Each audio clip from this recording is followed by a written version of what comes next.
Wizard of Mercia, The Sorceress Unveiled by S.M.G. Reddy. Under King Penda's rule, Mercia prospered by gaining respect and influence amongst the other kingdoms. But even with how well the matters went, there were still enemies, both outside of Mercia and within its borders. The king was wise. Penda had his way of managing dangers. He had many counselors and druids to help advise him through every problem or conflict. But more importantly were his subjects, knights and simple people alike, helped each other in their own way, whether it was by growing rich crops, raising cattle, or producing tools, clothes, weapons, and armor. There was a mountain on the edge of Mercia, which people called Mount Emerald, because it was always covered in green all year round, with many plants, trees, and herbs that could not be found anywhere else. The legend was that the mountain was magical.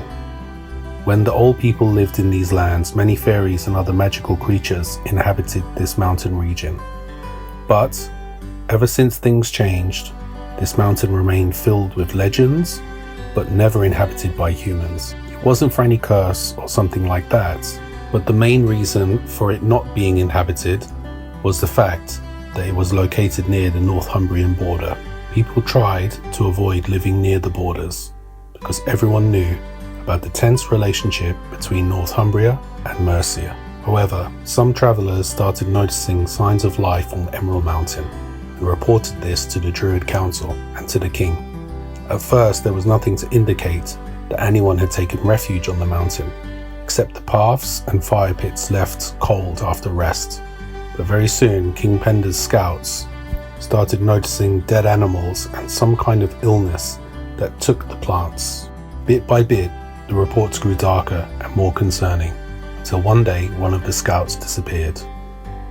It was very troubling for the druids and the king's guard, as they were ordered to find out what happened to their kinsman. Days passed. The scouts started disappearing one after another. It was as if the mountain started feasting on people, leaving nothing behind. King Penda grew more and more suspicious that the Northumbrian army could have taken the mountain, and concealed by the land, hunting down scouts and gathering information for an attack. To get to the bottom of the disappearances, he sent out a couple of druids with a regiment of his knights for protection. But as soon as they left, King Penda fell ill. An unknown weakness took over him, making him unable to eat and reign. He was deprived of clear thoughts and sense of reality. The druids tried all their potions and herbs, but the king continued to wither away, no matter what they did. On one of the evenings, when the king was thrashing in his bed, rambling about crows and demons around him, a knock was heard on the castle doors. A young man carrying a staff of the Grand Master Druid came to see the king. Everyone knew Ushaun, as he had already helped King Penda before and aided Mercia in many other troubles over the years. So, the druids and knights were really happy to see the young man at the door. Without any hesitation, Ushaun rushed over to the king's bedside and very quickly estimated what ailed the king. He started casting spells to banish the evil dreams and visions that were sent to the king to drive him mad. He stayed in the king's bedroom 2 days and 2 nights without any food or rest. Finally, by break of dawn on the 3rd day, the young man walked out, pale, tired, and extremely hungry. "I must ride to the Emerald Mountain. An evil sorceress has taken root there.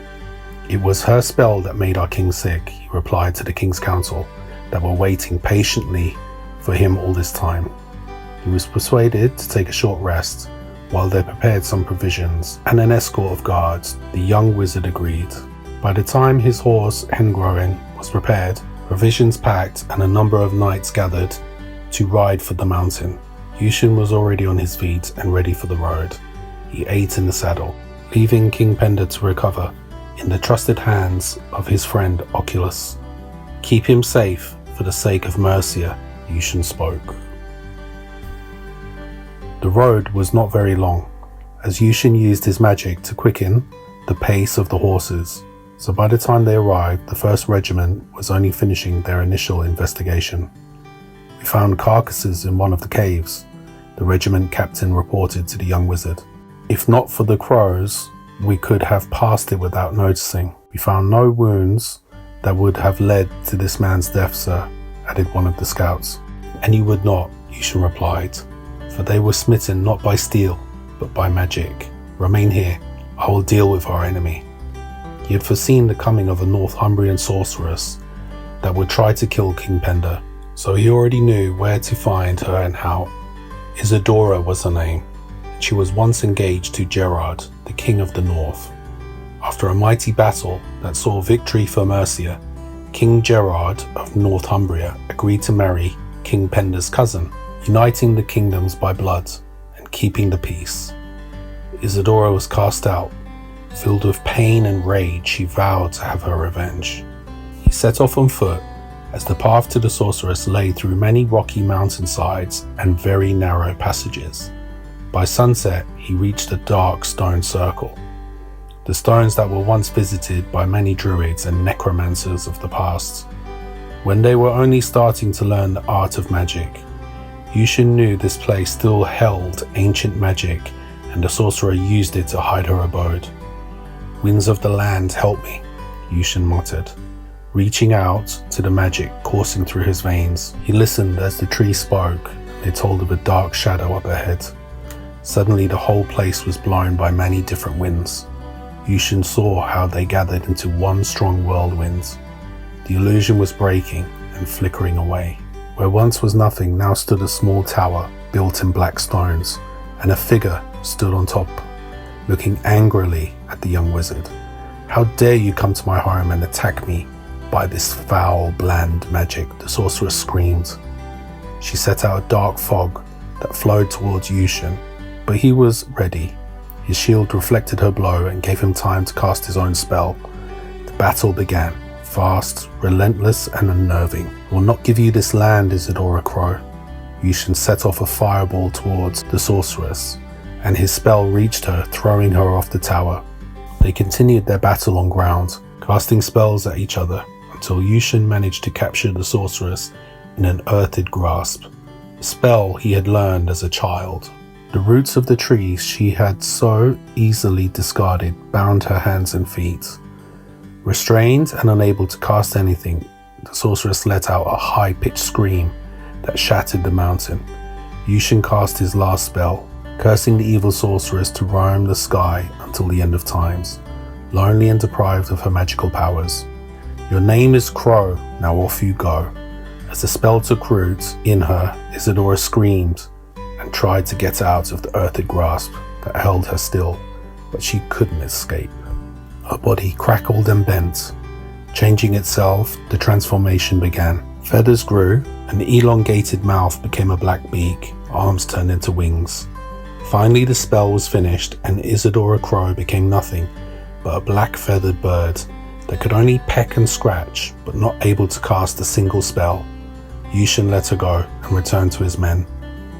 "The sorceress will no longer ail our king," he said before sitting down and falling asleep. The king was again indebted to the young imperial wizard, and so too the people, who started telling tales of Ushaun's adventures.